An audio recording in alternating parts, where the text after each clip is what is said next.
It's a continuation to glucocorticoids.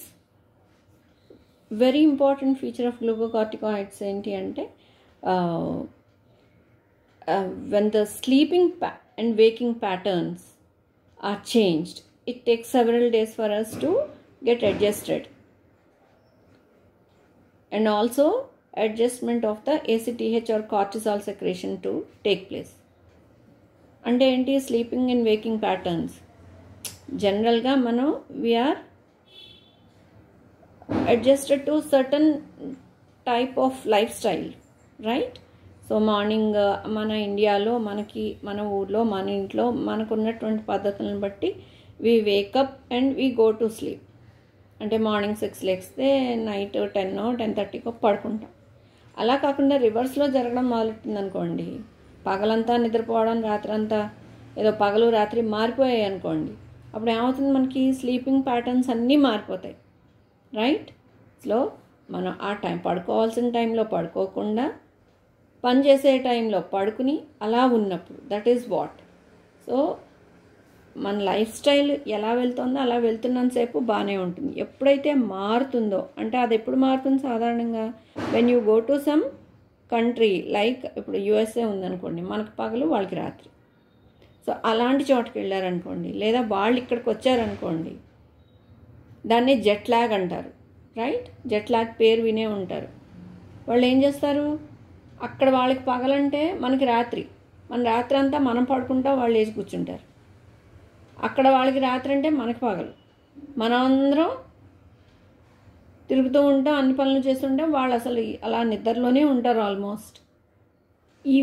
ఈ టైంలో ఏంటంటే ఆ కార్టిసాల్ అనే హార్మోను చాలా కష్టం వెంటనే అడ్జస్ట్ అవడం. ఒక వారం రోజులు కొంతమందికి పడుతుంది. కొంతమంది సైకలాజికల్గా they are very strong, so they control their emotions అనమాట. ఆ టైం అడ్జస్ట్మెంట్స్ వీటిని వాళ్ళు కొంచెం ట్రై చేస్తారు అడ్జస్ట్ చేసుకోవడానికి. So they get accustomed or adjusted very soon, within a week, 4-5 రోజులు లేదా 3 రోజుల్లో వాళ్ళు అడ్జస్ట్ అయిపోతారు. అంటే ప్యాటర్న్ తొందరగా మారిపోతుంది అనమాట. మనతో పాటు ఉంటారు, మనం పడుకున్నప్పుడే పడుకుంటారు.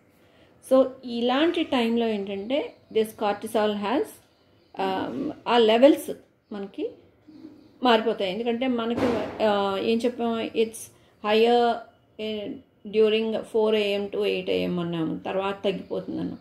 సో మనకి 4 AM 8 AMకి అంటే మనం ఇంకో దేశం వెళ్ళినా, వాళ్ళు ఇంకో దేశం నుంచి మన దగ్గరికి వచ్చినా కూడా ప్యాటర్న్స్ అన్నీ మారిపోయినట్టే కదా. సో అందుకని అప్పుడు కొంచెం అది కొంచెం సెక్రేషన్స్లో కొంచెం తేడాలు, ఇట్ టేక్స్ టైం. అలాగే ఎక్కడికి వెళ్ళక్కర్లేదు, ఇప్పుడు నైట్ వర్క్స్ ఉంటున్నాయి. కొన్ని కంపెనీస్ పగలంతా సెలవు ఇచ్చేసి నైట్ కూర్చోబెట్టి వర్క్ చేస్తారు, ఎందుకంటే that company works for some other country, అక్కడ పగలు వాళ్ళకి. సో అలాంటప్పుడు కూడా జాబ్లో జాయిన్ అయిన తర్వాత it would be very difficult for that individual. అంతవరకు అతను వేరే లైఫ్ స్టైల్లో ఉన్నాడు, for the sake of job అతన్ని టైమింగ్స్ అన్నీ మారిపోయాయి, కొన్నాళ్ళు చాలా స్ట్రగుల్ ఉంటుంది. సో తర్వాత అడ్జస్ట్ అవుతారు.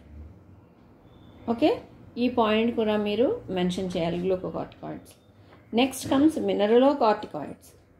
మినరలో అంటే అర్థమైందా? దేనికి సంబంధించింది? మినరల్ సాల్ట్స్, సోడియం, పొటాషియం ఇలాంటివి. వీటిని మీద యాక్ట్ చేసేది మినరలోకార్టికాయిడ్స్ ఒకే ఒకటి, ఆల్డోస్టిరాన్ అంటారు. Aldosterone, ALDOSTERONE, aldosterone.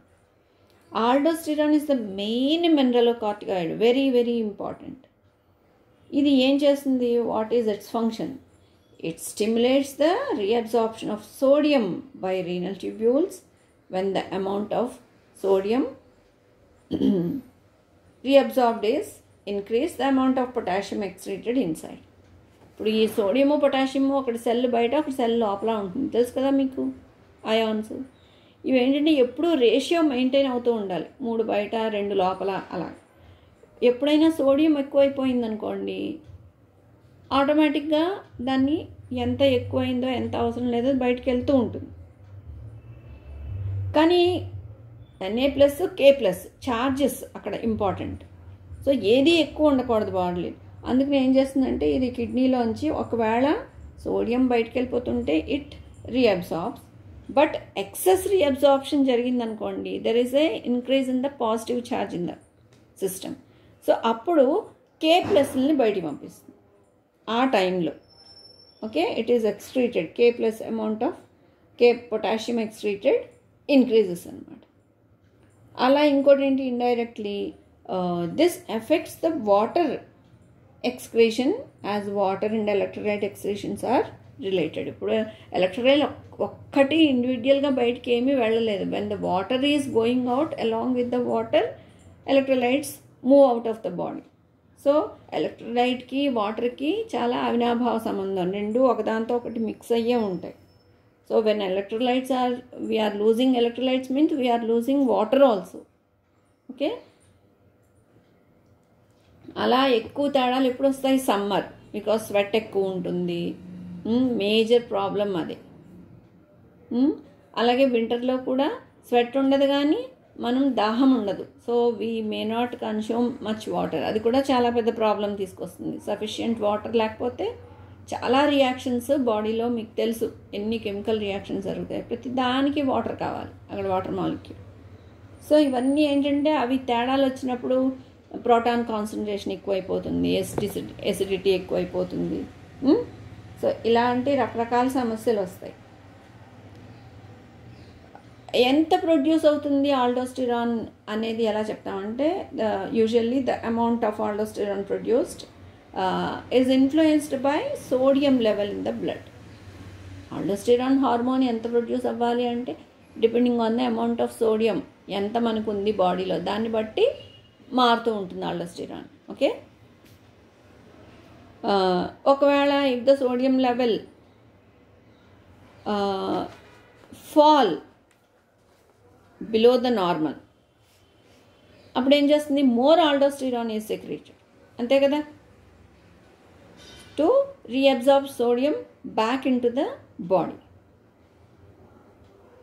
Okay, so ఒకవేళ సోడియం ఎక్కువ అయిపోయింది అనుకోండి, దెన్ ఆల్డోస్టిరాన్ సెక్రేషన్ తగ్గిపోతుంది ఆటోమేటిక్గా, because body doesn't need that sodium, that amount of sodium, that huge amounts of sodium. So ఇట్లా జరుగుతుంది. మీకు ఇక్కడ మీకు ఒక ఫ్లోట్ చార్ట్ ఒకటి చూపిస్తాను. సో బెటర్ అది చూస్తే మీకు కొంచెం ఐడియా వస్తుంది. ఓకే,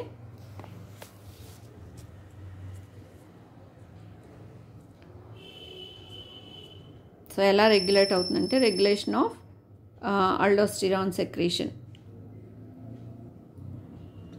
ఓకే, లో రీనల్ బ్లడ్ ఫ్లోలో రెనిన్ సెక్రీషన్ బై కిడ్నీస్ అనమాట. రెనిన్ అనేది ఒక కాంపౌండ్, అది కిడ్నీస్ ప్రొడ్యూస్ చేస్తాయి. ఆ ప్రొడ్యూస్ చేసింది ఏంటి, దేంతో యాక్టివ్ అవ్వాలి అంటే యాంజియోటెన్సిన్ అని, టెన్సినోజన్ అని ఒకటి ఉంటుంది, లివర్ ప్రొడ్యూస్ చేస్తుంది. అది యాంజియోటెన్సినోజన్ రెనిన్ ప్రెజెన్స్లో యాక్టివ్ మాలిక్యూల్ కింద మారుతుంది. ఆ యాక్టివ్ మాలిక్యూల్ ఏంటి, యాంజియోటెన్సిన్. సో అన్లెస్ రెనిన్ లేకపోతే మాత్రం యాంజియోటెన్సిన్ అవ్వదు. ఈ యాంజియోటెన్సిన్ ఏం చేసింది, ఎడ్రినల్ కార్టెక్స్ మీద, ఓకే, లో బ్లడ్ సోడియం రెండు ఫ్యాక్టర్స్ కలిపి ఎడ్రినల్ కార్టెక్స్ మీద పనిచేసి ఆల్డోస్టిరాన్ ప్రొడ్యూస్ అవుతుంది. ఆల్డోస్టిరాన్ ప్రొడ్యూస్ అయిన తర్వాత kidney tubules reabsorb sodium and water. Okay, అప్పుడు రేజ్డ్ బ్లడ్ సోడియం జరిగినప్పుడు ఈ రేజ్డ్ బ్లడ్ వాల్యూమ్ ఏదైతే ఉందో అది మళ్ళీ inhibiting adrenal cortex to produce aldosterone. తక్కువ ఉంటే ఎడ్రినల్ కార్టెక్స్ ఆల్డోస్టిరాన్ ప్రొడ్యూస్ అవుతుంది. ఎక్కువ అయిందనుకోండి, ఈ రేజ్డ్ లెవెల్సే మళ్ళీ ఆల్డోస్టిరాన్ని ఎడ్రినల్ కార్టెక్స్ని ఇన్ఫ్లుయెన్స్ చేస్తాయి. ఎందుకు అంటే because so that adrenal cortex need not produce that aldosterone, that amount of aldosterone. Okay, so this is about mineralocorticoids.